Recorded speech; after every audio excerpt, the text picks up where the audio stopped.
xubnahani wasiirada ah oo maalmihii u dambeeyay safar shaqo ugu maqnaa wadanka Isutaga Imaaraadka Carabta ayaa subaxnimadii saaka si rasmi ah ugu soo guriyay noqday dalka waxaana mas'uuliyiinta wasiirada ah ay ka koobnaayeen wasiirka arrimaha dibadda Dr. Saad Ali Shire xanaanada xoolaha Cabdullaahi Maxamed Daahir Cukuse iyo duulista iyo hawada Farxaan Aadan Haybe waxaana warbaahinta madaarka diyaaraduhu ka hadaan ee Cigaal International Airport kula hadlay wasiirka arrimaha dibadda Somaliland iyo sidoo kale wasiirka xanaanada xoolaha ugu horreeyna waxay beeniyeen in madaxweynaha jamhuuriyadda Somaliland xaalad caafimaad u joogo wadanka Imaaraadka Carabta iyagoo sidoo kale ka warbixiyay safarkoodan shaqo iyo hawlaha uga soo qabsoomay waxaana kamid ah hadaladoodii kuwan la yiraahdo social media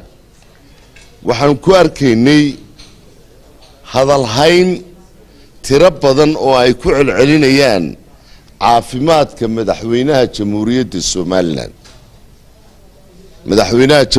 Somaliland oo aanu saacada ka hor imaka intii aanu ka soo maqanahay waxaanu anagu kaga nimi oo aanu kula joognay oo uu ku sugan yahay alxamdulilaahi rabbil caalamiin caafimaad taama oo wanaagsan oo ilaahay loogu mahadnaqo dadka inta niyadda wanaagsan iyo ummadiisa iyo shacbigiisuna ilaahay ku mahadinayaan kuwa cadowga ee jeclaysanaya inay masiiba ku timaado dalka Somalilandna waxaanu leenahay isleela ilaahayna idin kama aqbalin waanu noo hiiliyay madaxweynaha iyaguna caafimaad taama ayuu ku jiraa fasaxiisi sanadlaha oo uu ku sugan yahay dalka Imaaraadka Carabta kuwa kale aqli xumadu u geysay inay si hadal hayaan oo ay cadowga tiisa raacaan oo ay ku celceliyaanna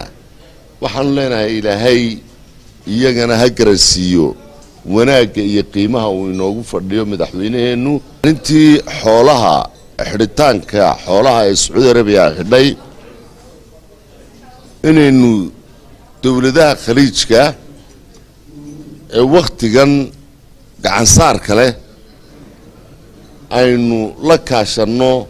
sidii muusinka xajka